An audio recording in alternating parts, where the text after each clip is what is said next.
the non-material nature of the self. Again, this is a negative claim, and it's a claim made by the Charvaks. The Charvaks are the only materialists in the Indian tradition. So for them, the self is just a material thing, like any other material thing. There's nothing that is non-material. And remember last time I said some of the Charvak original texts can't be found, but here you will see really good, really sophisticated arguments against the Hindus that Shankar tries to address. He gives them, the space to address their arguments, so he must think that they're important contenders. So the argument against the self is on page 176, and the second new paragraph. Here, now, some materialists. Got that bit? That's the one we're going to be talking about. In fact, what you will see, and I've separated them on the handout, there's 3 different arguments for the non-material nature of the self. All of them, Shankar has 3 different arguments. So the Charvaks will give you 3 arguments, and Shankar will try and answer them. And I'll read them out one by one. In that paragraph, here now some materialists, there are 2 arguments really, so let's look at the first one. Here now some materialists who see the self in the body only, so they think that the self is just the body, are of an opinion that the self, separate from the body, does not exist. They assume that consciousness, although not observed in earth, so for them, remember, there are only 4 material elements that are real: earth, water, fire, and air. That's, the ancient materialist tradition. Even in ancient Greek, just only had these 4 material elements: earth, water, fire, and air. So they assume that consciousness, although not observed in earth and other external elements, either single or combined, may yet appear in them when transformed into the shape of a body, so that consciousness springs from them, and thus maintain that knowledge or intelligence or consciousness is analogous to the intoxicating quality which arises when certain materials are mixed in certain proportions, and that man or person or self is only a body qualified by consciousness. There is thus, according to them, no self separate from the body and capable of going to the heavenly world or obtaining release. Remember, they don't believe in karma. They don't believe that you'll go higher up or you will attain moksha, through which consciousness is in the body, but the body alone, what is conscious, is the self. So what's their argument here? They say, you're right, consciousness cannot be found in individual elements or combinations thereof, in the external elements, either single or combined. Not in earth, not in water, not in fire, not even in a combination. Chairs, which is a combination of a few elements, is not a conscious thing. So even though consciousness cannot be found in material elements, either single or combined, consciousness is something that arises when material elements are combined in the particular combination that is the body. That's what they say. Consciousness may yet appear in them when transformed into the shape of body, the particular combination of material elements that gives rise to the body. Right? The particular, if you like, in contemporary terms, the particular structure, in the brain, the particular sort of neuronal structures in the brain, put together in a certain way, give rise to consciousness. Consciousness is something not found in material elements, either singly or combined, but put together certain material elements in a certain proportion, give it a certain structure, and new things can arise. And the example they give, the intoxicating qualities, think about the ingredients of wine. That's their example. Think about the grapes, the yeast, the barrel in which the wine is matured. None of those ingredients have the property of intoxication, right? You can have as many grapes as you like. You will not feel drunk, right? Put them together in a certain proportion, take them through a certain process, new properties emerge. The property of intoxication. It's not a property had by any of the elements singly. Very powerful argument. It's called the emergentism view, the emergence view, that consciousness is a property that emerges when certain material elements are combined in the specific, if you like, the specific combination that results in the human body. Combine certain things in specific combinations and new things arise. At school, if you did some chemistry, I don't know whether it's essential here. When I was at school, it was essential to do some chemistry. And when the teacher left the lab, you would mix certain things just to see what happened. Yeah, and new colors would arise in the test tubes, and sometimes it would blow up, and all sorts of things would happen, right? That's basically put certain elements in a certain combination, new properties arise. Wine is an example, and a good example that they had. I mean, they're Charvakas, they're the materialists, they believe in having fun, but, I think it's a very telling example that new properties can arise. And they say that's just what consciousness is. It's just a material product which arises when material elements are put together in the particular combination that gives rise to the human body. Put together some material elements in this combination. Remember, according to them, there's no creator, there is no God, there's no consciousness, there's nothing except the material stuff. When it comes together in the particular combination that is the human body, consciousness arises an emergent property. Everyone gets the notion of an emergent property? Modern materialists would say very much like that, would say certain neural connections in the brains, structures of neurons in the way they interact. We have conscious states. That's what conscious states are. We perceive things. Some people who have lesions in the brain, they can't perceive because those particular combinations cannot happen. They can, if you ask them to, grab a ball, they can grab a ball, but if you ask them, can you see a ball, they'll say no, because of a lesion in some part of the brain. They can't perceive, but they can grab it. So, that's stuff about different pathways, but that's just an example.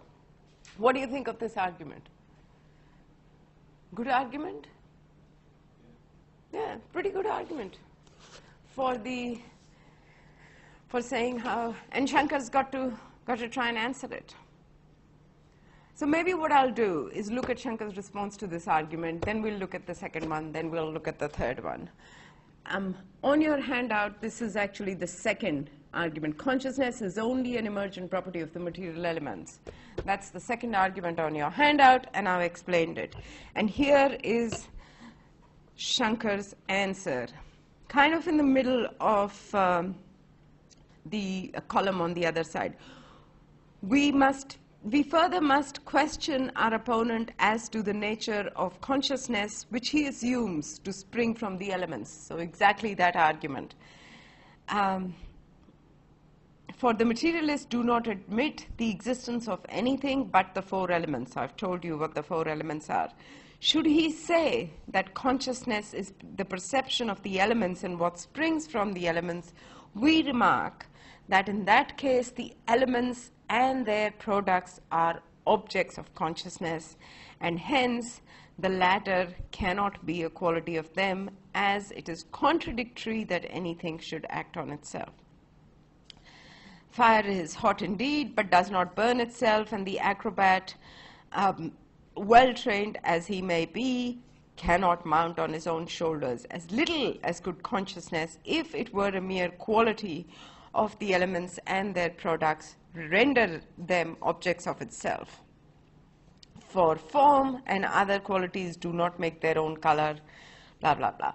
So what he's really saying, Shankar's response, I know it's difficult to figure out, and I don't have a recipe for figuring out. You just keep reading it and you try and say, what exactly is he saying in response to this argument? His response is basically to say that consciousness cannot really be a product of the material elements.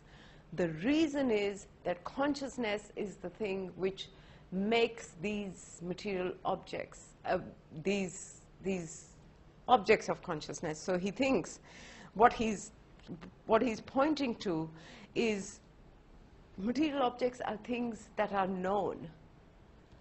Consciousness is that thing which is doing the knowing. And furthermore, he has this assumption that nothing can act on itself. So the consciousness is what makes or what acts in a way to make other things objects of its knowledge, objects that it can know. Here is a way of thinking about it. I mean, think of consciousness as sort of an active principle. And matter, and this is a common contrast, matter is an inactive, matter is dormant, but consciousness is an active principle. If you have this contrast in mind, consciousness is something that can know other things. I can know chairs. I can know there are people in this room. I know there's a projector in this room. I know all these things. But, look at the opposite direction. The chair doesn't know I'm here. Material objects can't make other objects objects of knowledge. Material objects don't know each other. Like, I know, you all in some sense. The chairs don't know each other, right? The material objects are not that kind of thing. Consciousness has this unique property. He says it's unlike, it can't be a material combination. Why? Because it has this unique property that it can know other objects. Know other objects. It does not make sense to say of material objects that they know each other. It doesn't make sense to say fire and water are good friends, but fire and air don't talk to each other. No, because material elements don't interact in that kind of way. He makes a very strong assumption. He thinks nothing can act on itself. Insofar knowledge is an action. Knowing something is acting towards it, or it's something that we do. Knowing is something that we do. It's an action in that sense. Material elements don't have the power to act in that way. That's why I said, consciousness is an active principle, matter is a dormant principle. And so his response to the argument is nothing acts on itself, and he gives you these examples. Fire won't burn itself. Bats can't climb on their own shoulders. They need to climb on someone else. Nothing can act on itself. And so he says that this argument won't work because material objects or material elements are not the sort of thing that can know other things. It is only consciousness which can know other things. And, he'll give you lots and lots of examples. Chairs don't know each other. The sand doesn't know the river. The earth doesn't know water, so on and so forth. But, we are different. Consciousness is different in that sense. Do you think that's a good response to the argument? So the argument was consciousness is an emergent property of elements. Shankar says, no, that can't be the case. Why not? Because the nature of consciousness is so different from the material elements, is so very different from the material elements that material elements or a combination thereof cannot give rise to consciousness, because that would mean material elements have the power to act on themselves. And it does not seem that the material elements have the power to act on themselves because, as in the case of knowledge, material elements, chairs don't know each other, computers don't know each other, but we do. I feel like that would have been a good argument at the time. Now when we are getting so close to even programming consciousness, that is away a little bit. Good response, Yeah? If nothing can act on itself and knowledge is an active thing and the self is a thing, he's kind of contradicting himself. Yeah. Good, very good point. I think, he goes too far. You're absolutely right. He does go too far in saying that nothing can act on itself. He doesn't need that assumption, because that would make self-knowledge impossible. And for Shankar, that would be a very bad outcome, because for him, self-knowledge is the way, to know self-realization, moksha, all of those things are bound up with self-knowledge, knowing the nature of the self. And that's why he says we must read the Upanishads, because that's the only way of knowing the nature. So yes, that's an excellent point. That would be a worry. But he can have this weaker assumption, I think. He can have this weaker assumption that, I mean, think back to the wine example. The nature, the intoxicating property of wine is not really that different from the material elements. But, you know, when we think about material and non-material things, there seems to be a huge difference between the two. One other example, and that's something that will come up later in the course. I mean, think about material elements having wear and tear, right? I mean, the chair will not be able to fix itself. Someone will have to fix it. But think about the human body. It's amazing in that sort of way. You know, if it gets ill, even if you take no medication, even if you don't go to the doctor, you know, the body tries to heal itself. It'll force you to sleep more. It'll force you. You know, there's something different about, there's something very different about the nature of the human existence, in some sense, if you like, that you don't see in the material world. The material world, if you like, you know, does not have the capacity of fixing itself, whereas we, human beings, whether it's the body, that particular combination, I said the body fixes itself, or, you know, some of the Hindus say there's someone inside doing the fixing, like it's the master of the house repairing the bits that are broken. So there is a conscious agent which is making an attempt to fix the things that are broken inside the body. You know, cells that are suffering because of trauma or something, you know, other cells will try and compensate. So there's a conscious agent doing all these things. So, I mean, like it or not, there is kind of what Shankar is pointing at. I completely agree that the strong argument does not work. What Shankar is pointing at is that there is a contrast between material and non-material things.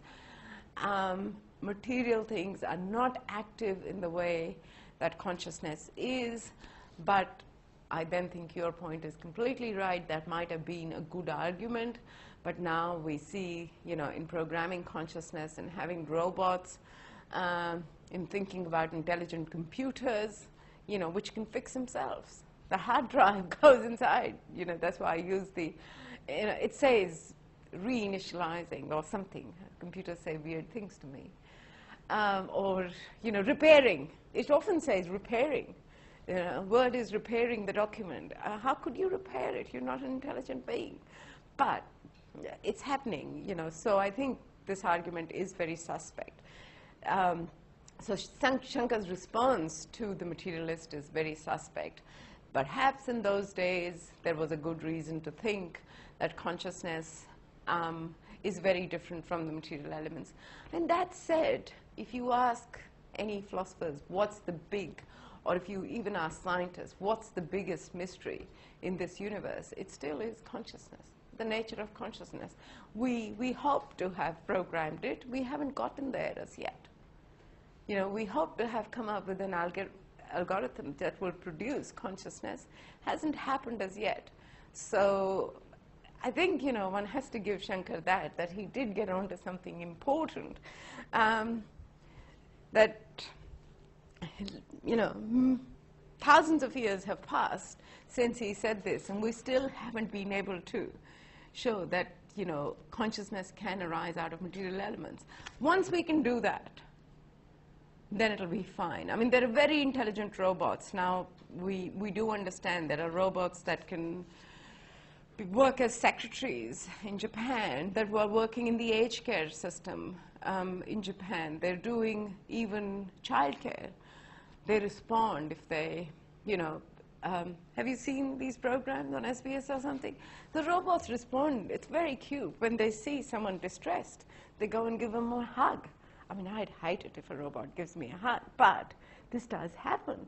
You know, they're very, I've even, you know, the other day there was a paper in the philosophy department talking about these life-sized sex dolls. and people have relationships with these robots, and they have personalities. All that can be programmed. But can the robot really be programmed to have feelings? Can we talk as if it has feelings? Not yet. So we've gotten a long way, but we still cannot say that we really have been able to program consciousness. We might be able to do it. I don't want to say there is a real contrast here, but I think there is good reason to believe that Shankar is getting onto something. It's an open question. Let's at least say it's an open question whether the materialists are right on this, that our consciousness is just a byproduct or an emergent property of matter, or Shankar is right, that no, it's a very different kind of thing. That's basically what the argument is.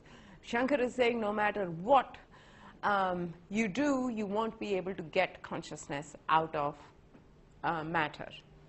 It's a very different kind of thing. And he might be right. I just want to say he might be right. I'm not saying he's won the day.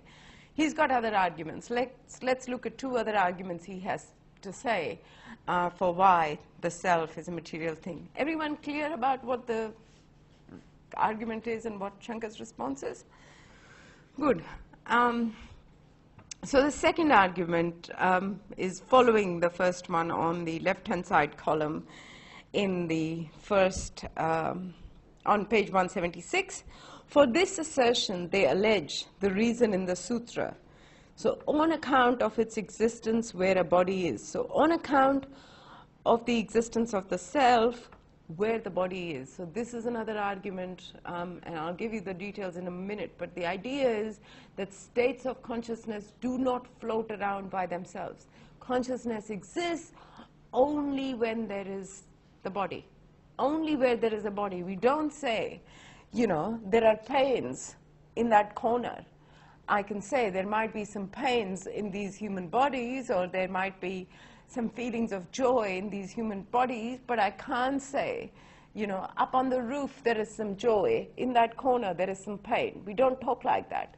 So conscious states, pains, joy, exist only where the body exists. That's their argument. So on account of its existence, on account of existence of the consciousness where a body is, this is what they have. Wherever something exists, if some other thing exists, it's very difficult to read. When I read it, I think this doesn't make sense. Anyway, for wherever something exists, if some other thing exists and does not exist, if that other thing does not exist, we determine the former to be a mere quality of the latter. So light and heat, we determine to be the qualities of fire. I mean, these people are in ancient times. The only time that you have light and heat is when there is fire. There's light and heat in the sun, so they conclude that there is fire in the sun. So they say, this is what they're saying. If something exists when something else exists, and something does not exist when something else does not exist, we say the first things are property of the latter. So if you need the body for consciousness, if you need the body to exist for there to be consciousness, and if there is no consciousness when there is no body, you must say at least that the consciousness is a property of the body. That's their claim. So, and this is what they go on to say further on. And as life, movement, consciousness, remembrance, and so on. So all of these which we think are qualities of the self, life, movement, consciousness, memories, and so on, which by the upholders, so they're talking about the Hindus, which by the upholders of an independent self are considered qualities of the self, are observed only within bodies and not outside bodies, as an abode of these qualities different from the body cannot be proved, it must follow that they must be qualities of the body only. The self, therefore, is not different from the body. So they say, what do these Hindus have to say about properties of the self? Properties of the self are being conscious. Properties of the self is life. Properties of the self is movement. Properties of the self is memory. 4 properties of the self. But these properties of the self can only be found where bodies are found, where human bodies are found. Therefore, We can't say, there's a memory sitting on that chair. There can't be conscious states floating around. There is no life without the human body. There is no movement without a human body. And so they say these must be really properties of the human body. They can't be anything distinct from the body, just like light and heat are properties of fire. What do you think of this argument? Is that a good argument? Any properties that the upholders of the independent self, any properties that the Hindus think that they ascribe to the self, life, movement, consciousness, memory, are all properties of the human body, because we don't find these existing without the human body. Therefore, whatever consciousness is, whatever the self is, it is just a property of the body. So think about, counterexample to this argument would be, is there any property of the body that can be found, or any property of the self that can be found without the body, or any property of the body that can be found without there being a self?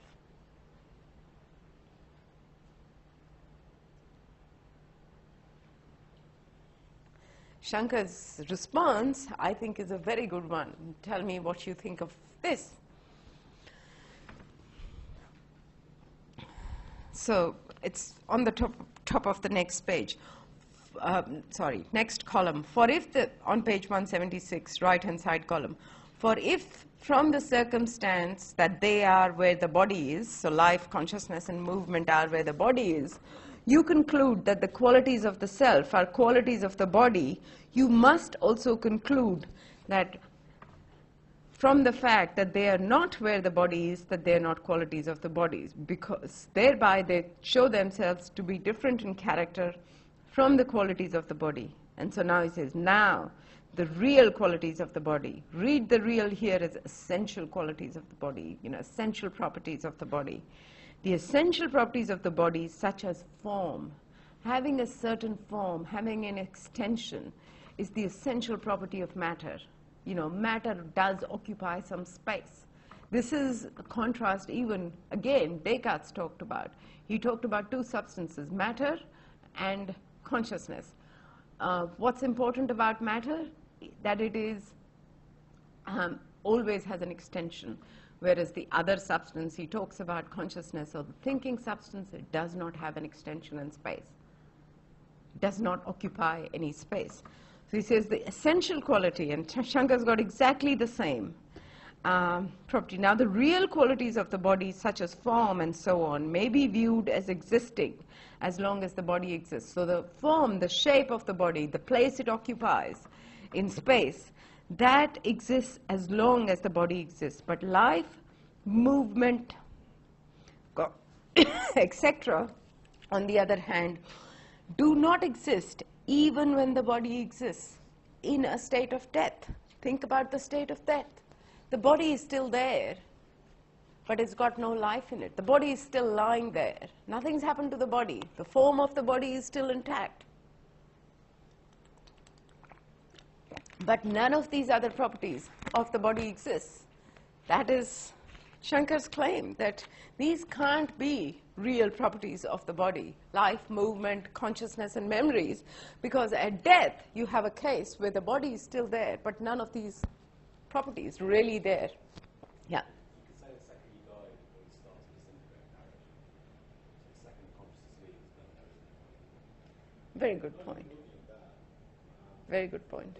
Charlotte has said was like that if the first thing is there when the second thing is there, then the first thing is just the prior to the second thing. Yeah.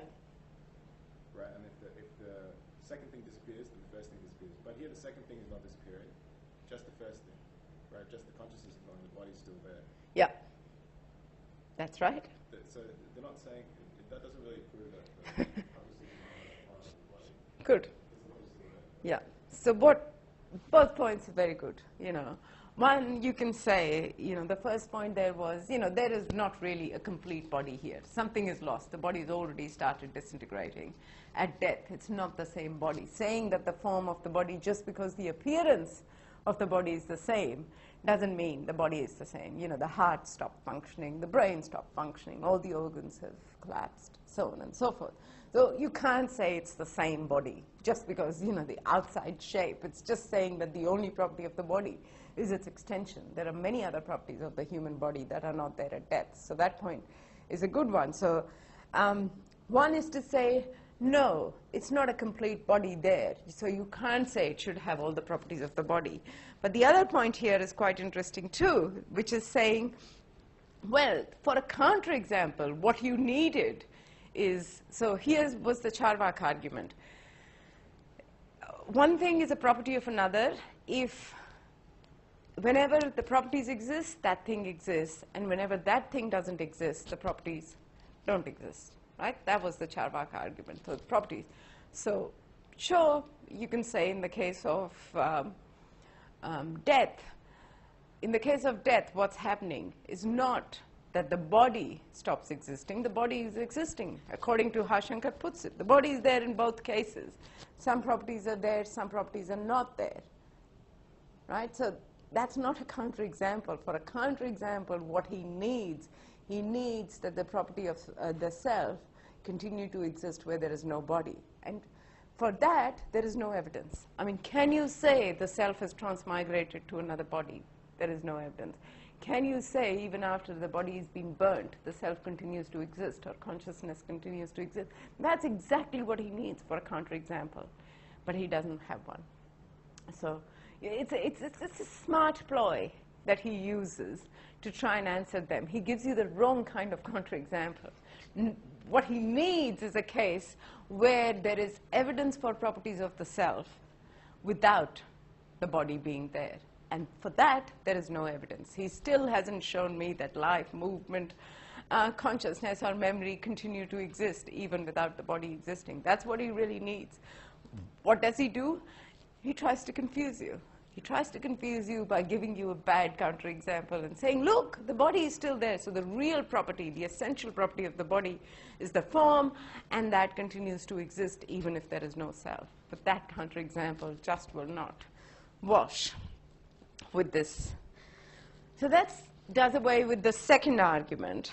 I know it's a tough day today, argument after argument. One more for materiality, immateriality of the self, or non-material nature of the self, and then we'll look at the disagreement with the Nyaya-Vaisheshiks. So the third argument is on page 177, the argumentation, that new paragraph starting on page 177. So conclusion until now, neither of the arguments seem to have worked. The first, the emergence argument, is at most indecisive. You know, it's an open question. The second, I think we have good reason to say, because of both of the points raised here, that it cannot work.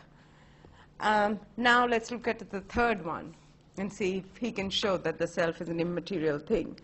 The argumentation that consciousness is an attribute of the body because it is where the body is already refuted. This is Shankar speaking for himself. We don't believe it. Anyway, moreover, perceptive consciousness. So perception takes place where there are certain auxiliaries, such as lamps and the like, and it does not take place where those are absent.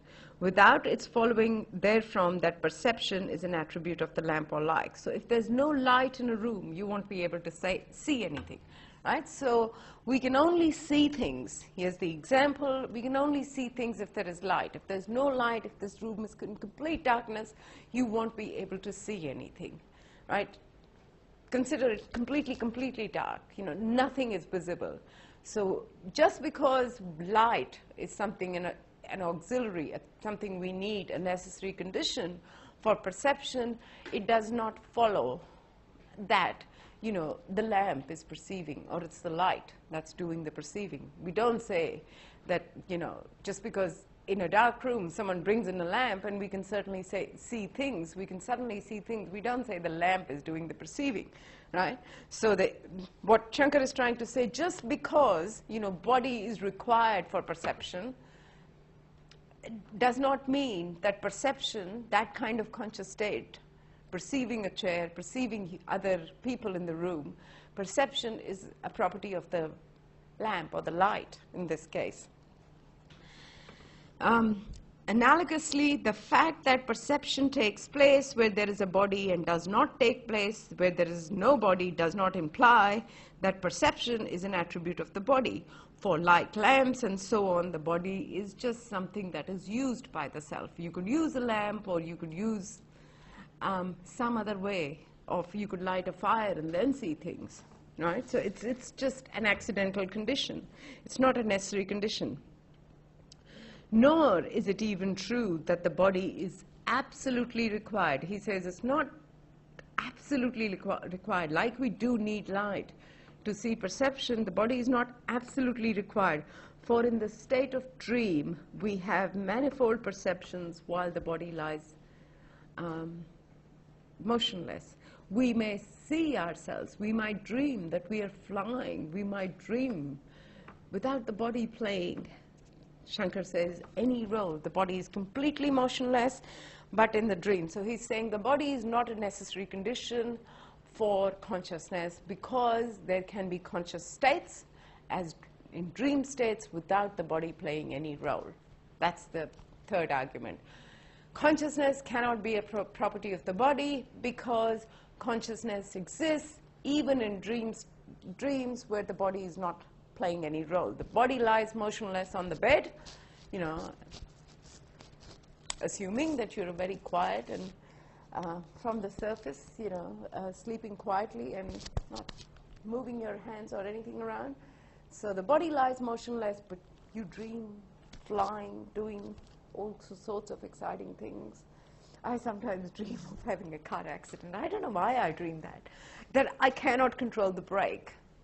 Or the brake's not working, or something like that. So doing various things, but I'm still lying on my bed. The body's not ready. So Shankar says, body is not a necessary condition for consciousness, because you can have consciousness, or you can be in conscious states without the body. Dreams are an example of the body not playing any role. What do you think of this one? Good argument, yeah?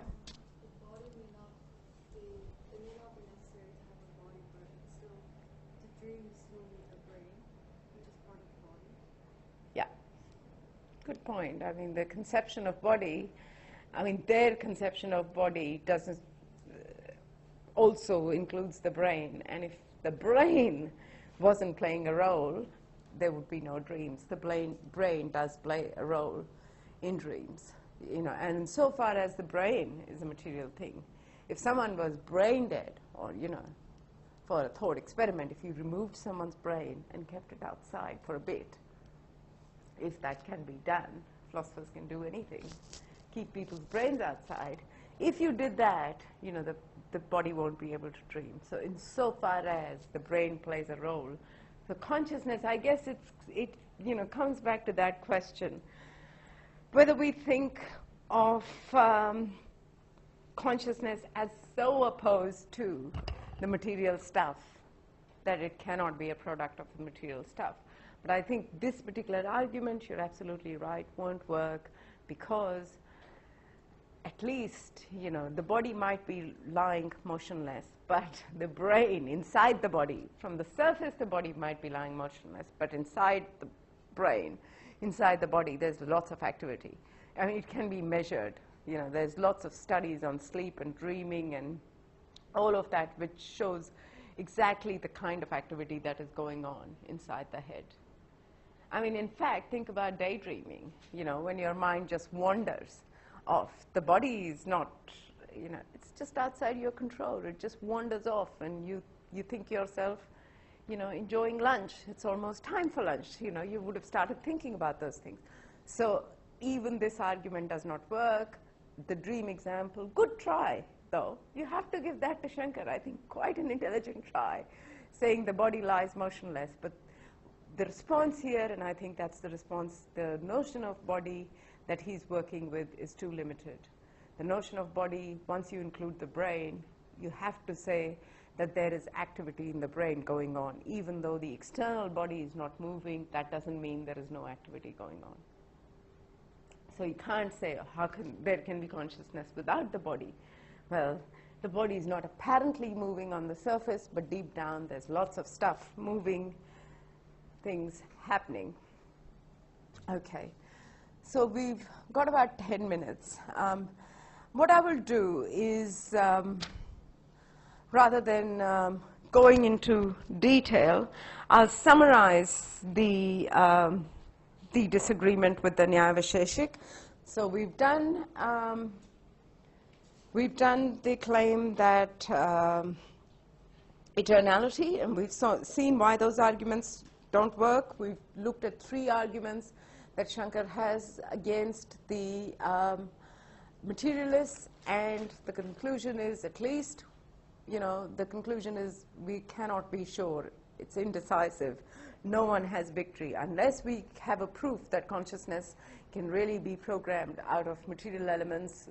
At least I think that's an open question. We should leave it open whether the Charvaks or Shankar is right. The third disagreement is with another Hindu school, and a school that we are going to look at the arguments for the existence of the self next time. So like Shankar, this lot, the Nyaya Vaisheshiks, it's on your handout. It's difficult to, sort of get the pronunciation right. The Nyaya Vaisheshiks believe in the Vedas, in the authority of the Vedas. They believe that the self is non-material. They believe that the self is eternal. The only sort of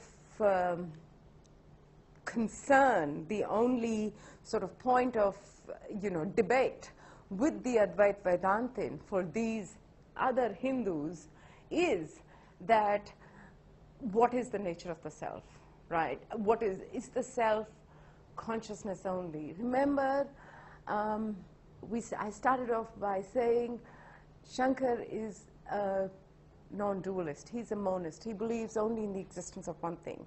And he thinks that thing now, the only thing that is real is the self or Brahman, and they're identical, and that thing is consciousness. He believes that the only thing that is real is consciousness, and it's one thing. It's not different. So he not only says that consciousness is an essential property, so consciousness is an essential property of the self, he goes beyond that and says consciousness is the only essential property. Everything else is a mere illusion. The body is not real.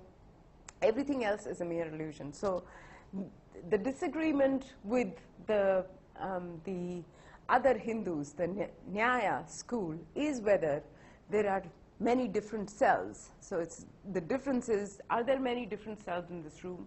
Yes, the Nyaya will say, because there are many different conscious agents. And Shankar will say, no, there are not many different conscious agents. There's just consciousness. Consciousness is not essentially an agent. Consciousness is not essentially agency. Agency is not a necessary property of the self. It's only consciousness. These people say, no, conscious agency. Consciousness and agency are the essential property of the self, and in this room there are distinct agents. Right? That's the starting point. Get the views right? It's another school of Hindus, not fighting about the first 2 points that we've covered, only fighting about whether consciousness is one of the essential properties of the self, which all Hindus believe. Consciousness is one of the essential properties of the self. You'll see that in the coming weeks. But the disagreement is whether consciousness is the only essential property of the self. Nothing else is essential. Nothing else is required for the self to exist. Shankar thinks consciousness is the only essential property of the self, whereas these guys think that consciousness is one of the essential properties of the self. One of the arguments that Shankar gives is one of the arguments these Nayayikas have to offer is to say, I'm trying to hurry it up, and so I'm messing it up. So Shankar says agency. You say that there are distinct agents in this room, but agency cannot be essential to the self. Why can't it be essential to the self?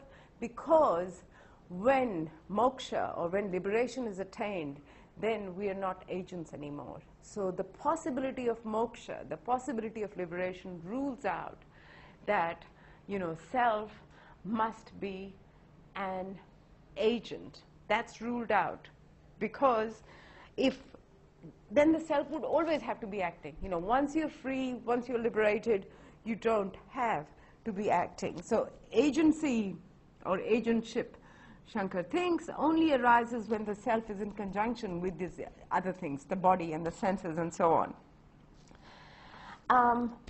And the reply raised by the objection, if you like, raised by the Nayayika is, what about deep dreamless sleep? There is no consciousness there. Deep dreamless sleep, no dreams, no conscious states at all. It's what we described as lights out. Really lights out when you're having a really, really sound sleep. No conscious state. If they can actually measure your brain activity, nothing is going on. If there's no conscious state in dream, do we say that the self stops existing? Because the self is not conscious at that time. This is what the Nayayikas are worried. If you have consciousness, being conscious as the only property of the self, then in cases where there are gaps in consciousness, so deep dreamless sleep, or the coma example that you gave earlier, someone can be conscious, then not conscious, and then come back to consciousness. You do come back to consciousness. There can be states of unconsciousness. We can have consciousness can be gappy. We are not always conscious of something or the other. And so that's the worry that the Nayayikas have. If you make consciousness the only property of the self, then the self can't be eternal, because it seems that there is evidence that there are some gaps in our consciousness. We might be knocked down unconscious, we might be in a coma, or we might be in a deep dreamless sleep. And if that's the case, we can't say that the self is eternal, because consciousness is a gappy thing. That's what the Nayayika claim is. So they say, yes, we will have consciousness, but we will have we must include other properties as well. Agentship is one property, agency is one property, we must include. Shankar's response to this argument is to say, no, in deep dreamless sleep, there is consciousness. There is actually consciousness going on, and he here, says that consciousness is like a light. Remember, we are back on to where we started. Consciousness is the knower. What happens in deep dreamless sleep is that there is nothing to know. So the light is still there, but the room is empty. So to say, there is no information coming in through the senses or through the body. There is no information, so there is nothing to know. It's not that we are unconscious in deep dreamless sleep. We are conscious, but there is nothing to be conscious of. So there is, two notions of if you like, of consciousness at play. And this is something we will start with next time, but I just want you to think about, when you think about a conscious state, is it always consciousness of something? Is consciousness sort of always of something? I'm conscious of chairs, I'm conscious of persons, I'm conscious of the time. Consciousness is always conscious of. Can there be just consciousness? Is there a notion of just consciousness? Nyaya think not. The Nyaya is saying, in deep dreamless sleep, there is no consciousness because there is no consciousness of something. There is nothing I can say I'm conscious of. And consciousness is always consciousness of something. And he's saying, no, there's no objects there, but consciousness is still there, because you can have consciousness without it being of something. Deep enough point to leave you with to think about until next week, and that's where we will start, because we have to look at the Nayayikas in any case. Thank you for coming. See you next week.